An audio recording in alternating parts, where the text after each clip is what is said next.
What's up, guys? Welcome back to another month of the Patrick Adair Supplies subscription box. I'm really excited for this month. We've got some new stuff, and we also, I don't know if we've ever included more in a box than we are this month. So I'm really excited to get into it, show you guys what we've got, and start making the ring. All right, so let's go over what we got. First, I'll address the elephant in the room. That would be this bottle of polish. This is our new Patrick Adair Supplies polish. As you'll notice, I don't even have the label on it right now. As you guys know, we use the subscription box as a really good way to give you guys our newest and greatest products. So we'd love some of your guys' feedback. This is kind of like a symbiotic relationship. We give you guys the newest and greatest stuff at really good discounts, and we like your feedback that we get from it. So we're super excited for this. This should last you a very long time. And then let's just go ahead and break into the box here. So let's get into the vials. Here we have some uncolored purple glow powder. This is awesome stuff. What I like about purple is that it's such a bright white in the daytime. It makes for really clean looking rings. The glow intensity, obviously very muted on the purple. Again, it's very bright, so you can't really see it. So the purple pigment, we included this as an extra. I'm not going to use it in the ring, but we just thought that you guys might like it just to match. This is amethyst that we're gonna talk about here in a sec. So we just thought that you guys might like that. If you do, go ahead and feel free to use it. If not, you've just got some extra pigment for your next project. And then just a extra mixing vial in case you do want to mix these two. There's a vial to mix it in. And then, like I just talked about, we've got some amethyst here. Mine isn't very crushed up. We should be sending you guys some pre-screened stuff that should be a more regular size. And then here, this is brand new. We just got these in stock. They're really nice. Very high quality. These are white ceramic blanks. This is the first time we've ever offered these. I love ceramic. It's just such sharp, clean angles. Very polished, very reflective. And then it just doesn't scratch. There's like almost nothing you can do to scratch it. Also very lightweight, so just a wonderful material to make. So that's kind of the whole color palette we've got here. Purple is kind of the brightest, whitest glow powder in the daytime. So I thought those would pair well together. And then just some purple amethyst to kind of contrast with that. It should look really cool and interesting. And then it's gonna glow purple at night, of course. So this is gonna have a lot of cool stuff going on for it. As far as making, it should be very straightforward. Again, I'm not going to be using these. You guys can do it if you want. Make sure to share pictures if you do. I'm going to pull these out of the way. This is all we need to focus on for this first little bit. Let's go ahead and get inlaying, and then I'll check back in with you.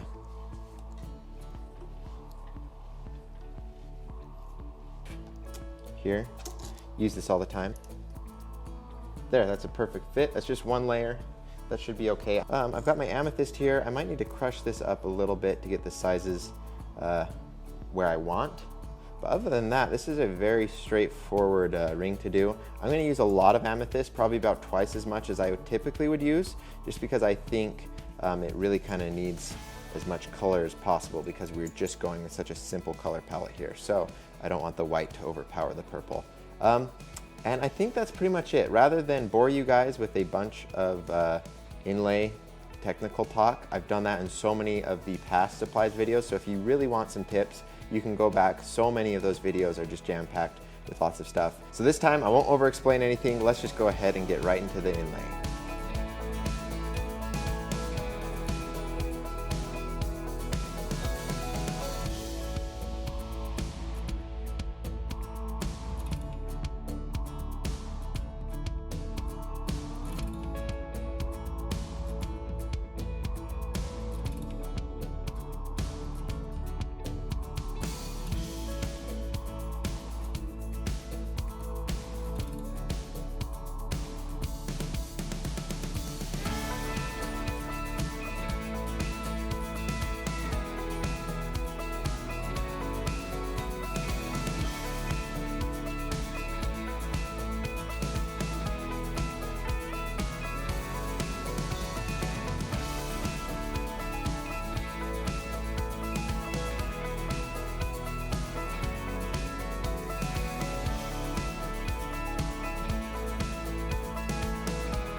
All right, guys, I have inlaid the ring successfully. I used my accelerator, then I let it sit for about 10 minutes to make sure it's fully hardened.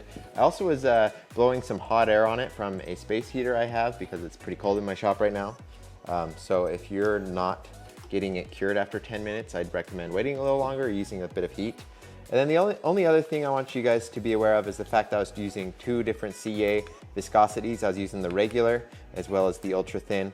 That just makes it so much easier. The ultra thin just seeps into the glow so much better than anything else would. So I said that in every video. I said I wouldn't repeat stuff, but that one in particular, really good tip to know.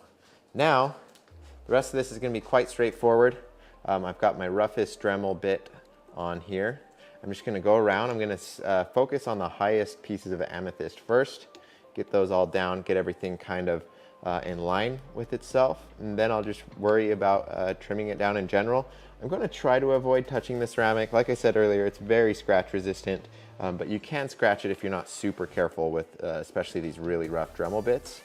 So it's better to avoid that. So I'm going to be a little bit aggressive at first, but then later on I'll be a lot more gentle and careful not to hit the ceramic.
All right, guys, I've got it all sanded down to where it's flush with the edges of the ceramic. This is right where you want to be.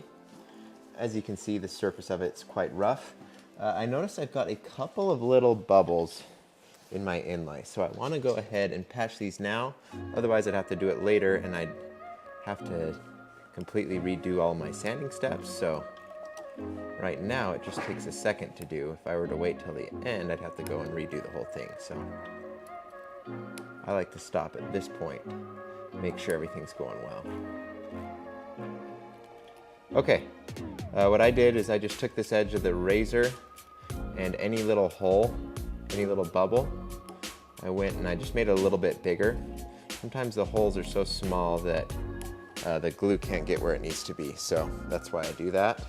And then I'm using ultra thin glue here, regular viscosity glue, way too thick, it would not be able to get down into those holes, so this is a must for patching holes.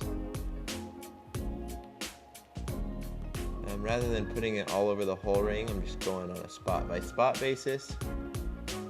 That way I don't have a bunch of sanding to do to get rid of all the glue.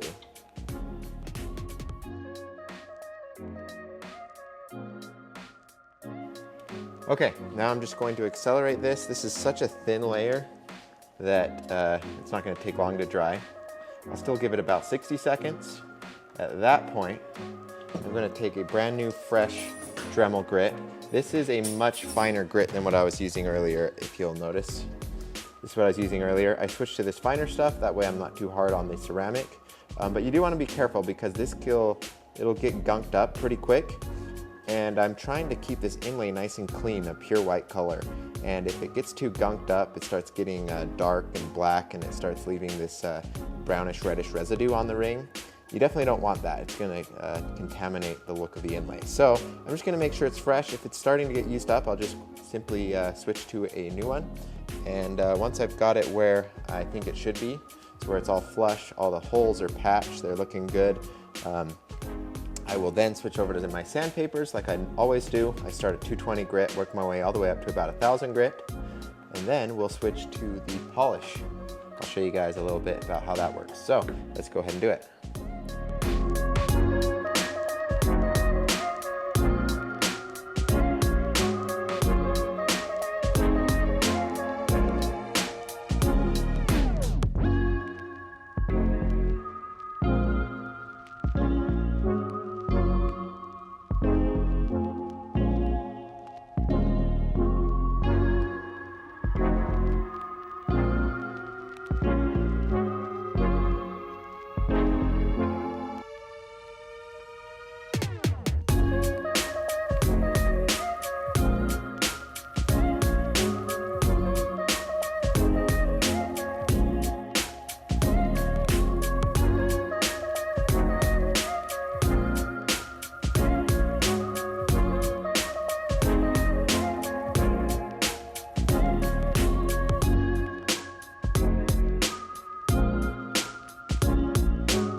All right, I went through all of the sanding steps. As you can see, the ring is looking really nice. It still doesn't have that polish we're looking for, but the things to pay attention to at this step is just how kind of clean it looks. So The inlay is a very bright, pure white.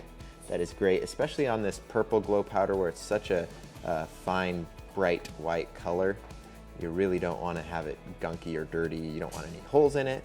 So we got everything patched up, is looking great. Now let's go ahead and polish it. That's going to be the final step we do to this that really kind of brings it to life. So I've got my Patrick Adair Supplies polish here. The way it works is quite interesting. It works really well on a wide range of materials. You're just gonna put a bit on there. You don't need much. This bottle will last you forever. And then I've just got a piece. This is a lens wipe made by a company called Kimtech. They're also called Kim Wipe sometimes. It's pretty much just a fancy tissue. It won't scratch anything. So you can use it on your lenses. They use it in the scientific field on cuvettes a lot when they're doing spectrophotography, I think is what it's called. Spectroscopy, I don't know. Anyways, it's just a nice tissue that is gonna leave you with the best finish possible. And they're not too expensive, so I recommend picking up a box just off Amazon.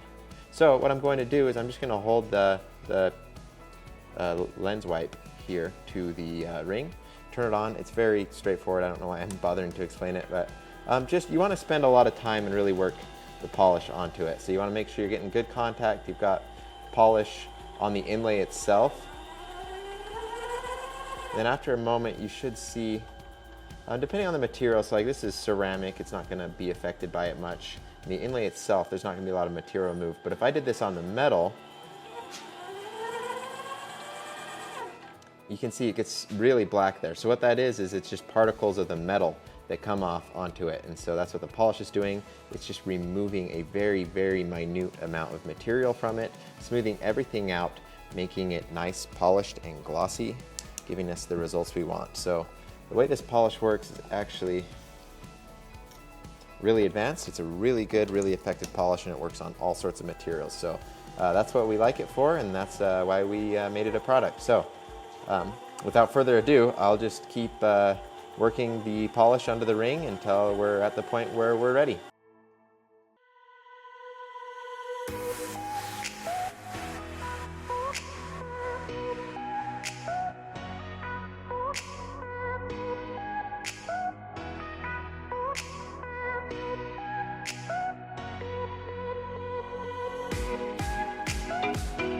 All right, there we go, we're finished. I need to go clean this off. Got a little residual polish stuck on it. Then we'll check this out. What's really nice is if you would use a buffing wheel, it gets so much gunk, just black mess stuck in the ring inlay itself. So on a ring like this, it would be very challenging if you're just using a buffing wheel. So very, very useful to have that Patrick Adair Supplies polish for this ring. Anyways, I'm gonna go clean it up and then we'll check it out. All right, here it is. I love that clean look that this has. It's just such a pure looking ring. And then I like just how simple the material makeup is. It's just amethyst and the glow powder. Looks awesome.